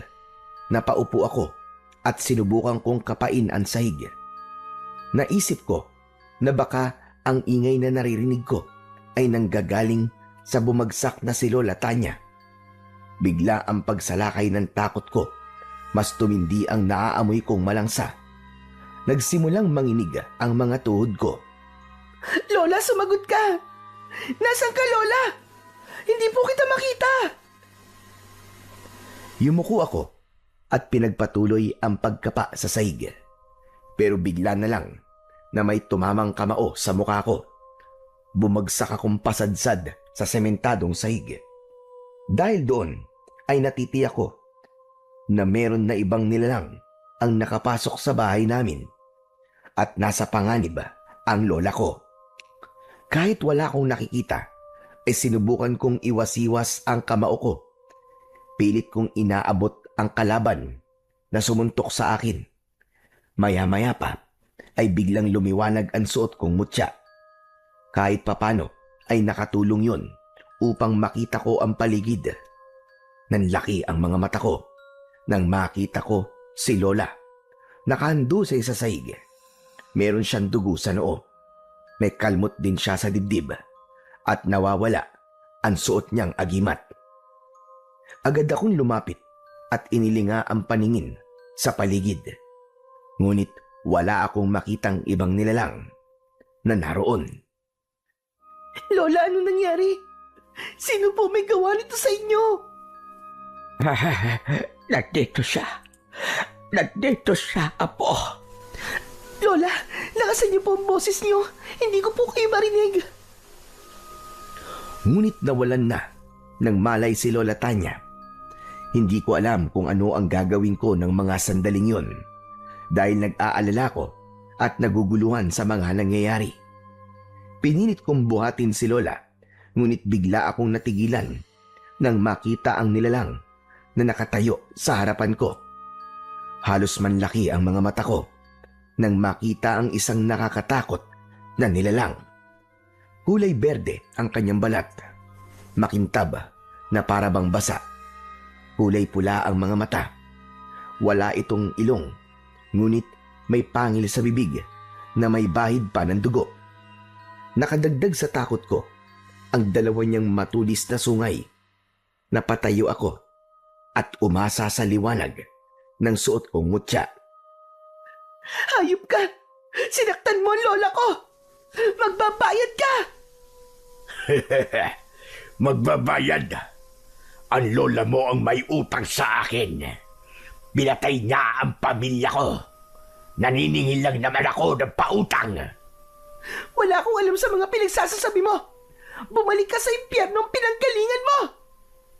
Hindi ako babalik sa impyerno nang hindi kasama ang lola mo. Nagbalik ako para maghiganti. Uubusin ko ang mga lahi ninyo. Hindi! Hindi mo makukuha ang mga gusto mo. Kung meron man na dapat mamatay dito, walang iba kundi ikaw. Dahil kampong ka ng kadiliman, kampong ka ni Satanas. Kung ano man ang pagkakautang ni Lola sa'yo, sapat ng kabayaran ang ginawa mong pagpatay sa lolo ko, hayop ka. Hindi ka pa nasiyahan. Nandamay ka pa ng mga taong walang kalaban-laban. Nagkakamali ka. Lahat sila may kasalanan. Dahil sila ang ipinagtanggol ng lola mo. Kaya sa naging manunugis doon, isa ako sa naging biktima ng kasamaan niya. Kaya naririto ko para iparamdam sa kanya kung paanong mawalan ng mahal sa buhay, kagaya ng ginawa niya sa pamilya ko. Pwes, magdadaan ka muna sa ibabaw ng bangkay ko. Talagang dadaan ako sa bangkay mo dahil papatay kita. Ibibigay ko sa'yo ang laban na hinahanap mo. Biglang naglaho ang nilalang sa harapan ko. Natakot ako dahil hindi ko pa alam kung paano gamitin ang mutya na suot ko. May kakayahan ng aswang na maglaho at agad na magpapakita upang umatake. Kaya nang muli siyang magpakita sa harapan ko, ay hindi ko na naiwasan ang pagtama ng kamao niya sa tiyan ko. Gumanti ako ng suntok sa mukha niya, ngunit naiwasan niya yon. Muli siyang gumanti ng suntok sa akin at sa pagkakataon na yon ay tinamaan niya na ako sa dibdib. Bumagsak ako sa sahig sa tabi ni Lola. Nagtataka lamang ako kung bakit natalo ng aswang si Lola, gayong may suot siyang agimat. Maya-maya pa ay muling umalingaw-ngaw ang boses ng aswang. Walang laban sa akin ang mga agimat ninyo. Dahil para sa akin, ako ang pinakamalakas. Kaya hanggat hindi ko kayo napapatay, uubusin ko ang lahat ng mga tao rito. Dahil sa sinabing yun ng aswang, bumundol ang kaba sa aking dibdib. Inipon ko ang lahat ng lakas ko na nagpatindi sa liwanag na lumalabas sa mutya ng salabay. Bumangon ako. Agad akong sumugod sa aswang. Inatake ko siya ng suntok at sipa na tumama sa katawan niya. Sa lakas ng epekto ng kapangyarihan ko, bumalandar siya sa dingding ng pinto at nasira yon. Kahit na anong mangyari, ay hindi ko hayaan na magtagumpay ka sa mga binabalak mo. Lalabanan kita. Kabilang ka na rin sa mga pahihirapan ko. Ikaw ang pahihirapan ko, hayop ka. Pinatay mo ang lolo ko at sinaktan mo naman ang lola ko. Kaya humanda ka dahil papatayin kita. Lalapitan ko sana ang aswang nang bigla siyang naglaho sa paningin ko. Sinubukan kong manatili sa kinatatayuan ko at pinakiramdaman ang paligid ko. Ngunit wala na akong naramdaman na presensya mula sa pesteng aswang. Sinulyapan ko si Lola Tanya at walang kahirap-hirap na binuhat ko siya papasok sa loob ng silid ko. Binuksan ko ang gasera, saka inihanda ang mga gamot. Pagkatapos kong gamutin ang sugat ng aking lola, binindehan ko pa yon ng malinis na tela, saka naupo sa tabi niya. Malakas ang nilalang na umatake sa atin, Lola. Kaya natalo niya ang agimat mo. Dahil sa pagiging manunugis mo ng aswang noon, naghihiganti na ang pamilya na napatay mo. Isang malalim na buntong hininga ang pinakawalan ko ng mga sandaling yon. Nag-aalala ako sa banta ng aswang kanina. Kaya naisip kong lumabas para hanapin ang aswang. Isinara ko munang mabuti ang mga bintana at pinto para masiguro na ligtas ang aking lola. Pagkatapos namati ako na hindi basta makakapasok ang aswang sa loob ng aking silid, lumabas na ako ng mansyon. Naglakad ako ng dahan-dahan, palapit sa palaisdaan. Pagkarating ko sa tapat ng palaisdaan, ay naging alerto ako sa paligid. Alam ko na may dadalhin na bangkayang aswang na yon at itatapon na naman sa palaisdaan namin. At hindi ako nagkamali. Isang patay na baboy ramo nga ang inihagis ng aswang sa tubig. Natuklasan ko na bukod sa kakayahan niyang maglaho, ay kaya rin niyang lumipad dahil sa malapaniki niyang pakpak. Bumaba ang aswang sa harapan ko at nakangising nakalantad ang kanyang malalagaring mga ngipin. Naglaho ang pakpak niya sa likod at nagsalita. Umpisa pa lang yan. Hayop pa lang ang pinapatay ko. Ngunit kapag nagmatigas pa kayo maglola, kayo na ang sunod na lulutang sa palaisdaan na yan. Gusto ko na makita niya ang pagkamatay mo. Nang malaman niya kung gaano kasakit, kung paanong mawala ng mahal sa buhay. Pero kung nagmamadali ka na sa kamatayan mo, ay pagbibigyan kita. Kung inaakala mo na matatakot ako sa'yo, nagkakamali kang demonyo ka. Pumapatay ng taong pamilya mo. Kaya sila pinatay ng lola ko. Kaya wala kang karapatan na magigante. Dahil kampun ka ng kadiliman. Kahit na anong mangyari, pipigilan kita. Sige, subukan mo kung kaya mo kong pigilan. Umatake sa akin ang aswang ng kalmot, sipa at suntok na agad ko namang naiwasan. Gumanti ako sa kanya ng pagsuntok sa likod, kaya bumagsak siya sa lupa. Nang tumayo ang aswang, ay muling tumubo ang kanyang mga pakpak. Sinubukan niya akong dagitin, ngunit nakaiwas ako. Sa muling pagharap namin, ay bigla kong naramdaman ang paninigas ng aking mga binti. Pakiramdam ko, hindi ko maigalaw ang aking mga kamay ng sandaling yon. Ginamit niya ang malakas na hipnotismo para hindi ako makalaban sa kanya. Nang mga sandaling yon, ay nakaramdam na ako ng labis na takot. Lalo na nang dahan-dahan siyang humahakbang papalapit sa aking kinaroroonan. Sinabi ko naman sa iyo na hindi mo ako kaya. Kung ang lola mo nga ay madali kong natalo kahit may agimat pa siya, ikaw pa kaya na bago lamang sa paggamit ng mutya? Gusto mo bang magkwento muna ako sa iyo habang pinapatay ko ang lolo mo nun? Hayop ka! Papatayin kita! Papatayin talaga kita! Pakawalan mo ako dito! Pakawalan mo ako! Huwag ka munang magsalita. Hindi mo maririnig ang mga ikikwento ko sa'yo kapag maingay ka. Alam mo ba, unti-unti ko lang naman pinatay ang lolo mo noon. Ganito rin, kagaya ng nangyayari sa'yo ngayon.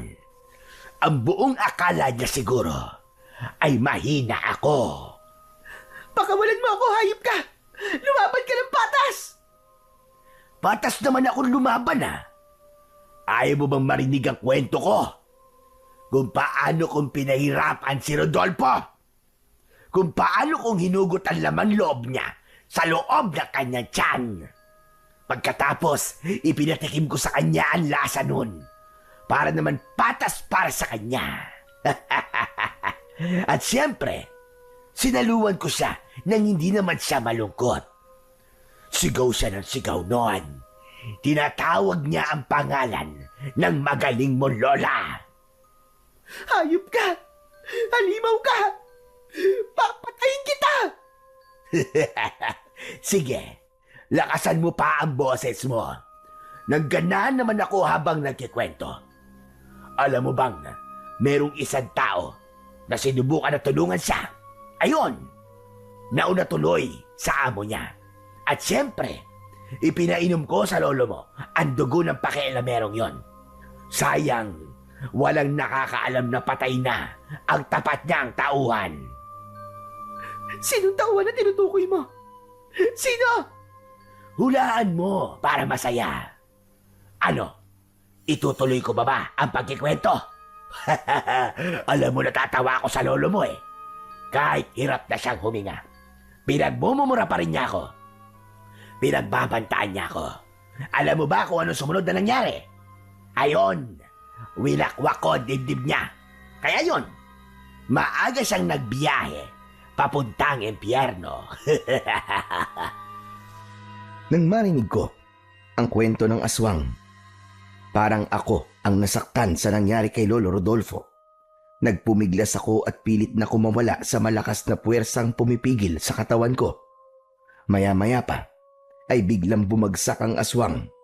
May nakabaon na palaso sa dibdib niya. Sinundan ko ang pinagmulan ng palaso. Nakita ko si Lola Tanya. Nakatayo siya. Nakataas ang kamay na may hawak pa na pana.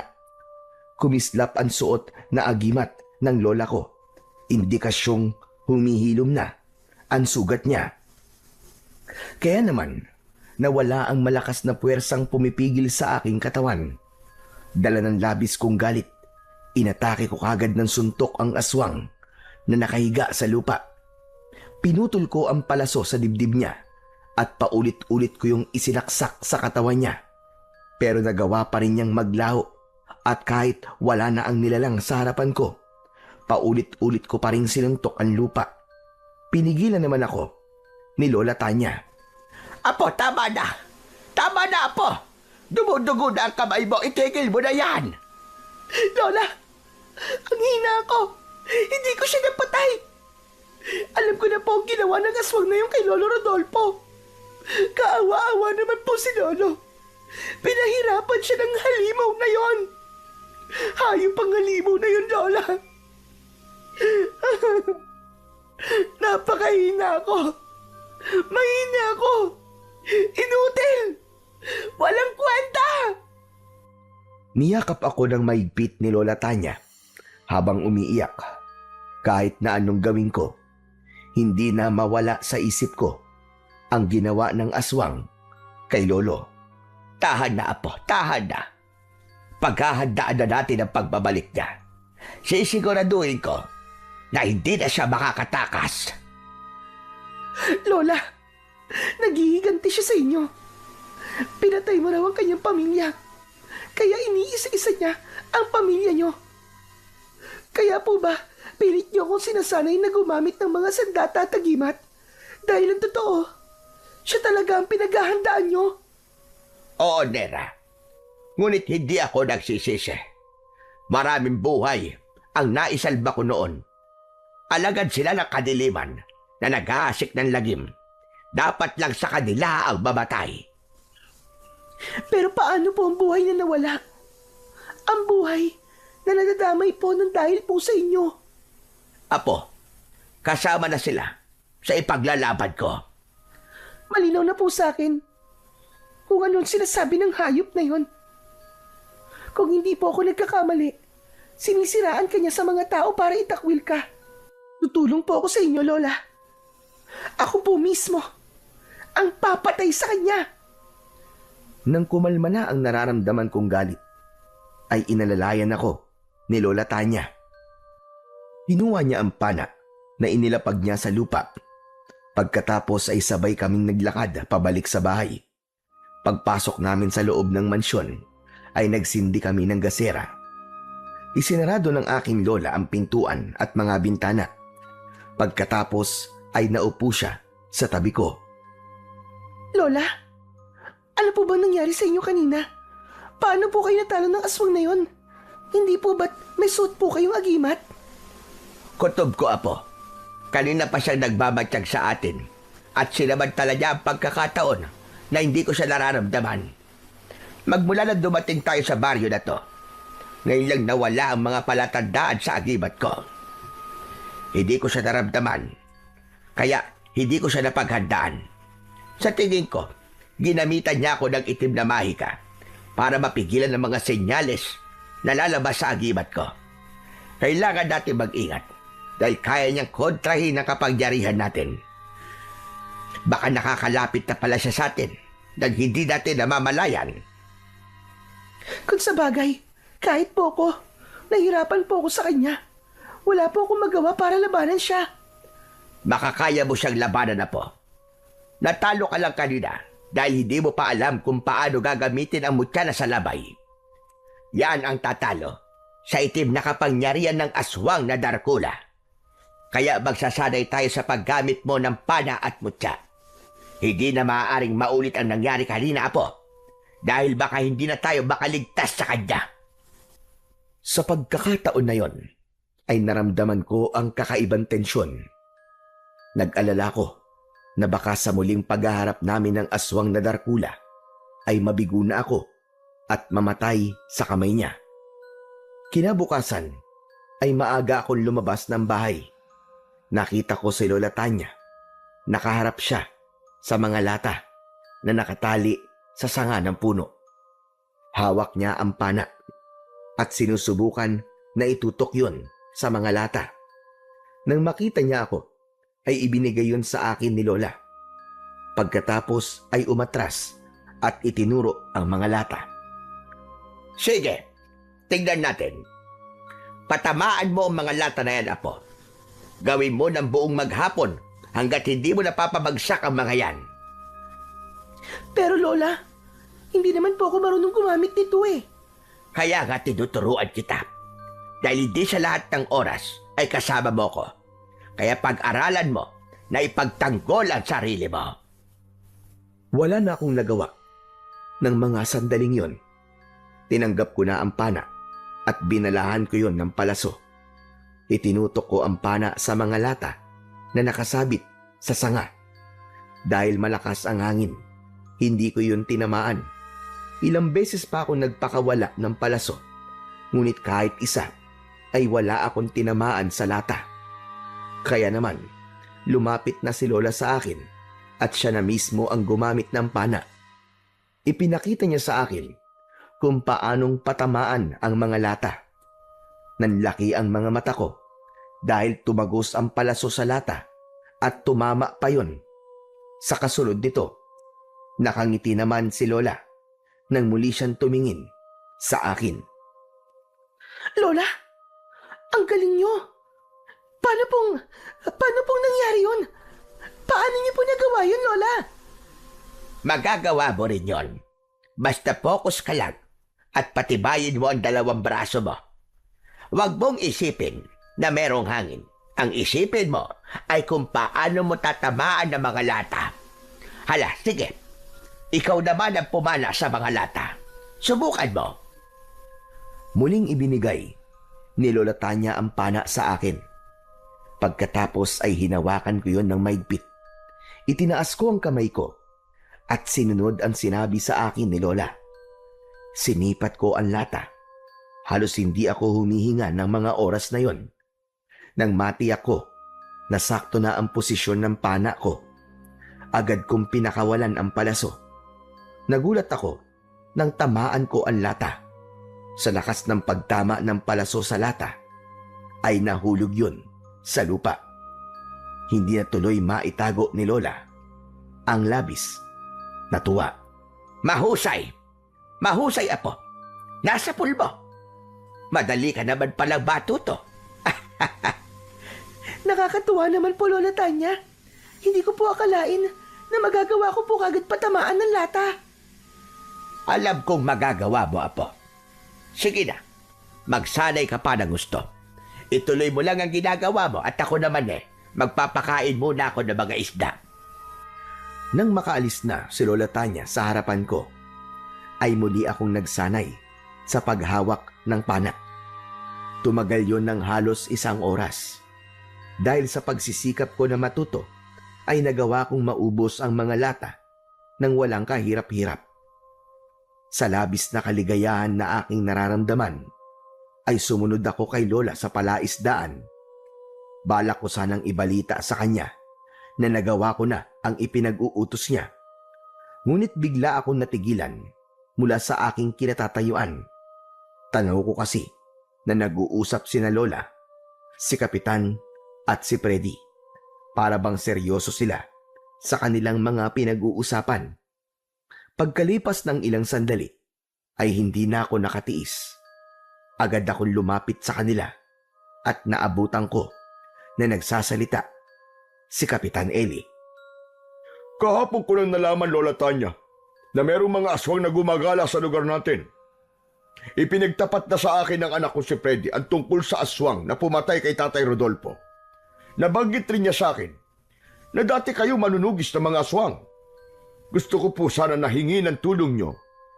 Balak po sana namin na isama kayo sa pagroronda sa gubat. Malaking bagay po kasi kapag merong nakakaalam sa galaw ng mga aswang. Pwede naman sana, Kapitan, na sumama sa inyo. Kaya lang matanda na ako at mahina na ang katawan. Baka hindi ako tumagal sa paglalakad at maging sagabal pa ako sa inyo. Tay, tama naman po sinabi ni Lola Tanya. Baka mapahamak siya kung isasama pa natin siya. Ako na lang po ang sasama, imbis po na si Lola Tanya. Ako po ang tutulong sa inyo, Kapitan Eli. Teka, sigurado ka ba, Hanera? Sigurado po ako, Kapitan Eli. Matutulungan ko po kayo at malalaman po ang galaw ng mga aswang. Gagawin ko po ito para sa katarungan sa pagkamatay po ng lolo ko. Isa pa, tinuruan naman po ako ni Lola sa pakikipaglaban Kaya Hindi po ako magiging pabigat sa inyo. Pinapangako ko po yan. Abay, ganun ba? Mabuti naman kung ganun. Pero Nera, baka hindi mo alam kung anong panganib ang haharapin natin sa gubat. Pagroronda ang tawag sa gagawin natin. Sigurado ka ba na kaya mo? Oo naman, Freddy. Bakit hindi? Kung kaya niyo mga lalaki, aba, di hamak naman na kaya rin namin mga babae. Kung ilan desisyon mo, Apo, sige, susuporta kita. May tiwala ako sa kakayahan mo. Teka, nagawa mo na ba ang ipinapagawa ko sa iyo kanina? Opo, Lola, tapos na po. Napabagsak ko na po lahat ng mga lata. Sa pool po lahat. Magaling, Apo. Magaling ka talaga. Salamat naman at nagawa mo na maayos. Ikaw naman, Freddy. Ikaw na ang bahala sa apo ko. Huwag mo siya susubukin. Napigilan. Matigas ang ulo ng batang yan. Kaya, suportahan na lang natin siya. Opo, Lola. Wala naman po akong magagawa eh. Makakaasa po kayo. Naiingatan ko po siya. Kailan ba tayo magsisimula sa pagroronda, ha, Freddy? Kung pwede sana, kahit mamayang gabi na, Nera. Dadaanan ka na lang namin dito ni Freddy. O paano, Lola Tanya? Aalis na po kami. Maraming salamat po sa pakikiisa nyo. Pasensya na rin po kayo sa abala. Wala yung kapitan. Sige na. Salamat din po sa inyo. Mag-iingat po kayo. Nang makaalis ang mag-ama, ay isang malalim na buntong hininga ang pinakawalan ng aking lola. Nakatayo kami habang nakatingin sa palaisdaan. Para akong nakahinga ng maluwag dahil sa wakas, alam ko na meron na kaming makakatulong sa pagtugis sa mga aswang. Pagkatapos ng tagpong yun, ay umalis na kami sa tapat ng palaisdaan. Pagsapit ng gabi, ay dumating na nga sina Kapitan Eli at Freddy. 18 mga lalaki ang kasama ko at 2 babae. May mga hawak silang sulok, sibat, itak, at ako naman ay may bitbit na pana at punyal na nakatali sa hita ko. Handang-handa na ang lahat sa aming pagroronda. Mga kasama, makinig kayo lahat. Handa na ba kayo? Kahit na anong mangyari, ay sikapin natin na maging ligtas at makauwi sa mga pamilya natin ng buhay. Kapag nasa gubat na tayo, ay hindi tayo maghihiwa-hiwalay. Para sa oras sa salakayin tayo ng mga aswang, ay malalabanan natin sila. Kayang-kaya natin tapatan ang kanilang puwersa. Tayo na mga kasama. Isa-isang sumang-ayon ang mga kasama namin. Ako naman ay nanatiling walang imik sa tabi ni Freddy. Kabado ako ng mga oras na yon at pinagpapawisan ng malamig at malapot ang aking noo. Lalo na nang magsimula na kaming maglakad papasok sa kagubatan. Pagbungad pa lang ng aming mga sulok ay kumalat kagad ang liwanag sa kakawihan. Nabulabog namin ang mga hayop na nakatira doon. At dahil sa aming ilaw, ay biglang nakaramdam ang pangkat namin ng kaluskos sa paligid. Uminit din ang suot kong agimat. Pagkatapos, ay malakas na sumigaw si Freddy habang nakatutok ang sibat niya sa madilim na bahagi ng kakawihan. Mga kasama, nariyan ang mga kalaban. Alerto kayo! Dahil sa sinabing yun ni Freddy, naging alerto kami sa aming paligid. Mabilis ang paglinga namin sa unahan at hulihan ng aming daan. Saka ko lang napansin na parabang kulang na kami ng 2 miyembro. Teka, sandali lang po, Kapitan. Para pong nawawala po ang 2 babae na kasama natin, ah. Nang mapansin ni Kapitan Eli na nawawala nga ang 2 babae na kasama namin, napamura siya at mas lalong bumilis ang paglinga sa paligid habang itinututok ang sulok sa unahan ng daan. Anak ng putya, oo. Bakit walang nakapansin sa inyo na wala na ang 2 babaeng kasama natin? Ano ba kasing ginagawa nyo? Maging alerto kayo! Kahit ako ay aminadong hindi ko rin yun napansin. Masyado kaming nalibang sa paglalakad. Sinubukan ni Kapitan na tawagin ang pangalan ng dalawang babae dahil baka naligaw lamang ang mga ito. Ngunit ang narinig namin ay ang pag-angil sa paligid. Maya-maya pa ay lumitaw sa harapan namin ang maraming aswang na darkula. Doon na kami nagsimulang magkagulo. Natakot ang mga kasama ko dahil hindi nila inaasahan na magpapakita sa amin ang ganong karaming mga aswang. Itinaas ko ang aking pana at sunod-sunod na nagpakawala ako ng palaso sa ere. Tinamaan ko ang mga aswang na darkula at bumagsak ang mga yon sa lupa habang nagkikikisay ang katawan nila. Nera! Nera, sa likod mo! Ngunit huli na para tamaan ko ng palaso ang umaatake sa akin na aswang.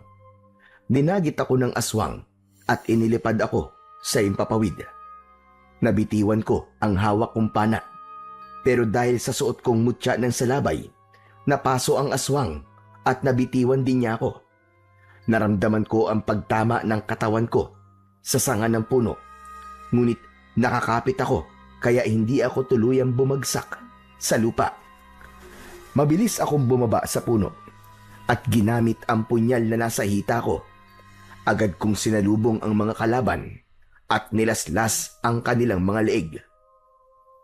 Bumagsak ang mga yon sa lupa habang bumubula ang sariling bibig.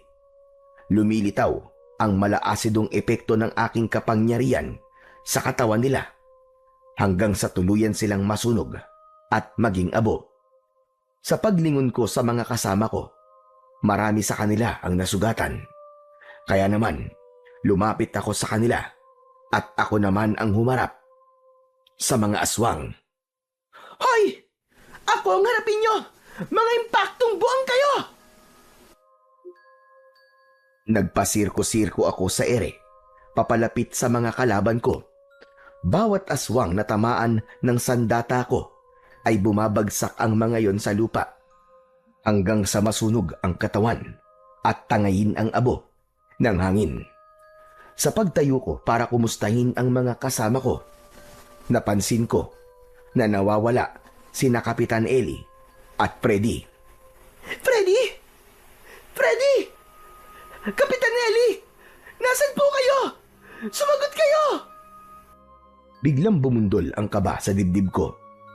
Maya-maya pa ay nilapitan ko ang lalaking sugatan. Tinanong ko siya at sinabi niya sa akin na umalis daw ang mag-ama. Biglang lumiwanag ang suot kong mutya. Palatandaan yon ng isang panganib at babala. Iniwan ko ang mga kasama ko dahil iba ang kutob ko. Bigla kong naalala si Lola. Wala siyang kasama sa mansyon ng mga sandaling yon. Hindi ko alam kung bakit bigla akong kinabahan. Kaya malalaki ang hakbang ng mga paa ko na tinakandaan pabalik sa palaisdaan. Diyos ko! Diyos ko, sana po nagkakamali lang ako. Hindi maaari. Huwag niyo pong pababayaan ang lola ko, Panginoon ko. Nakikiusap po ako sa inyo.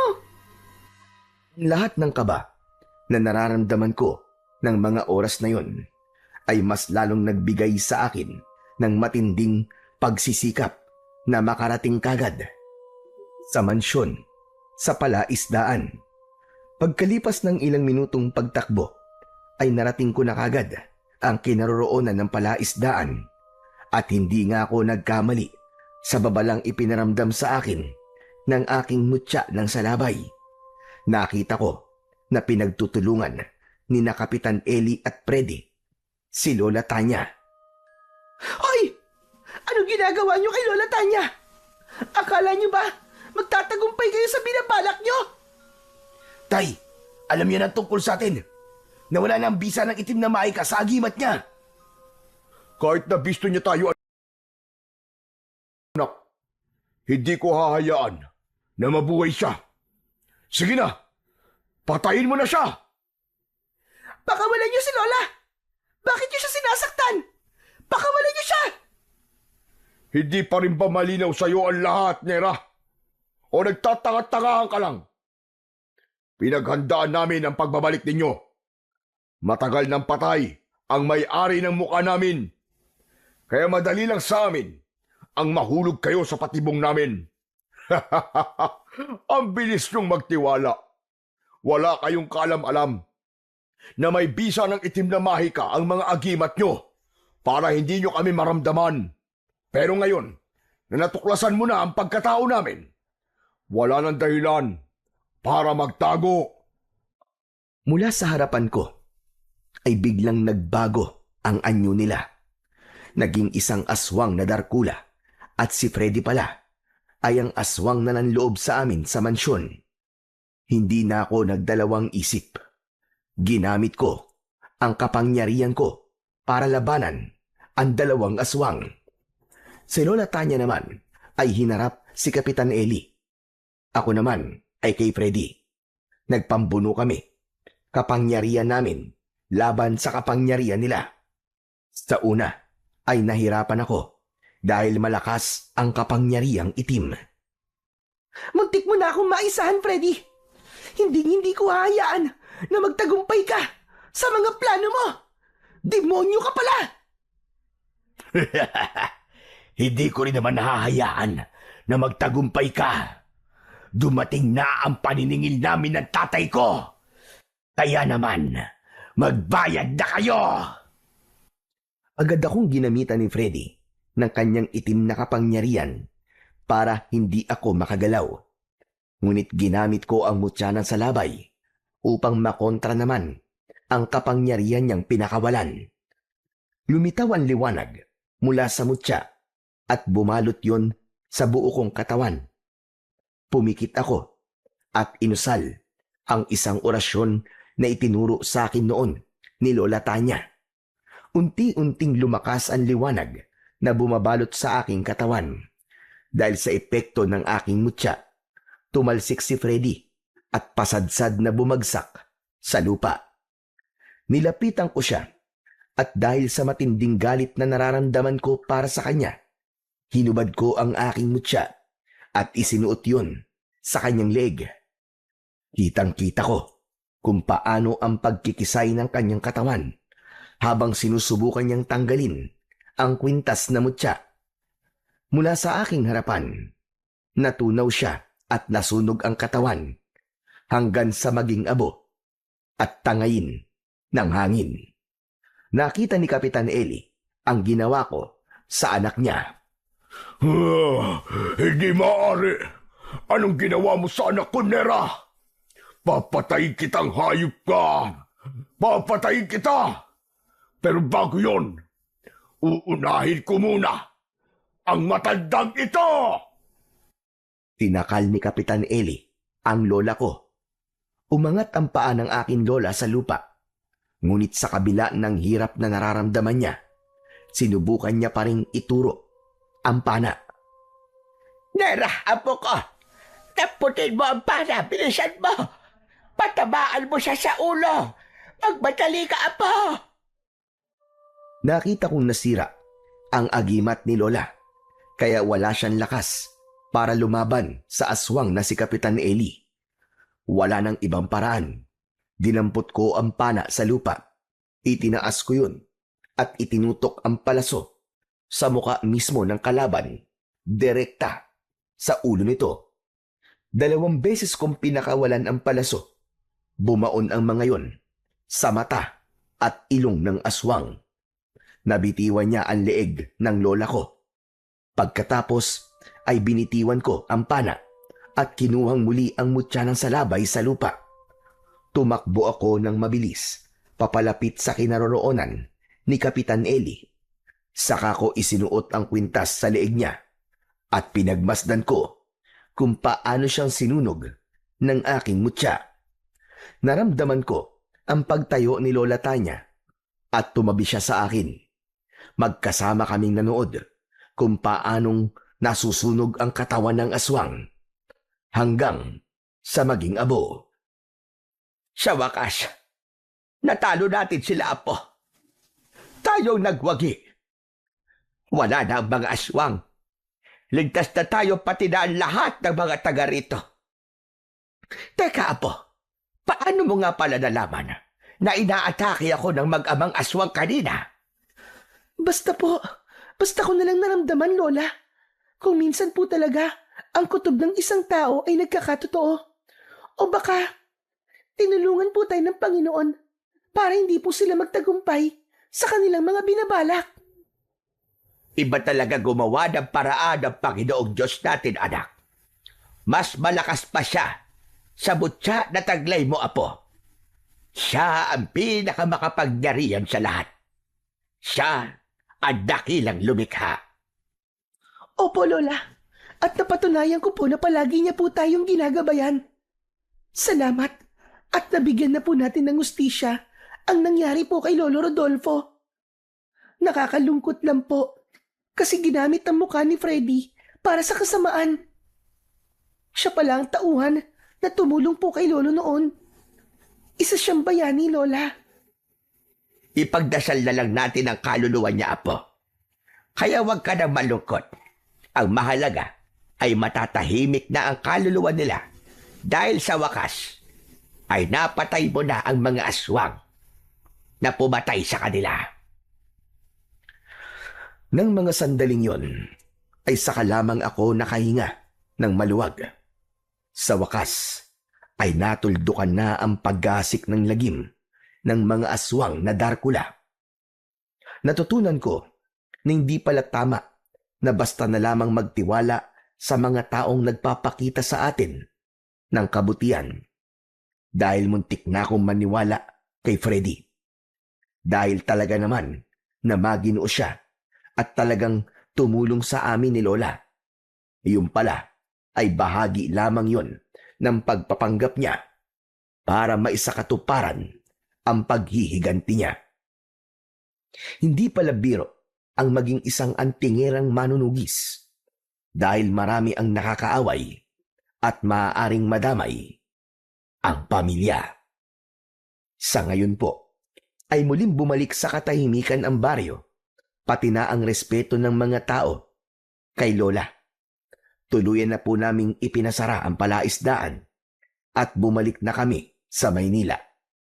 Hanggang ngayon po ay suot ko pa rin ang mutya ng salabay. At sa tuwing nakikita ko po ang kwintas ko, ay naaalala ko ang nakakakilabot na karanasan na yon sa probinsya ng aking lola. Hanggang dito na lamang po ang natatangi kong karanasan at maraming salamat po sa pagbabasa. Ang kwentong inyong napakinggan ay nagpapakita lamang na sa dulo ng bawat laban, mapapatunayan na walang puwersa ng kadiliman ang makakadaig sa pusong may determinasyon at pananalig. Ang kanilang pagsisikap ay naging paalala na sa bawat pagsubok, ang liwanag ng kabutihan ay laging mananaig kung hindi tayo susuko. Ang hustisya ay hindi kagad dumarating, ngunit sa pagtsatsaga at katapatan sa layunin, ito'y tiyak na magwawagi. Sapagkat sa mundong puno ng dilim, ang tunay na sandata ay hindi lamang lakas o tapang, kundi ang paniniwala na ang kabutihan ay laging magbabalik. Mas malakas, mas makatarungan, at mas matatag kesa sa inaasahan.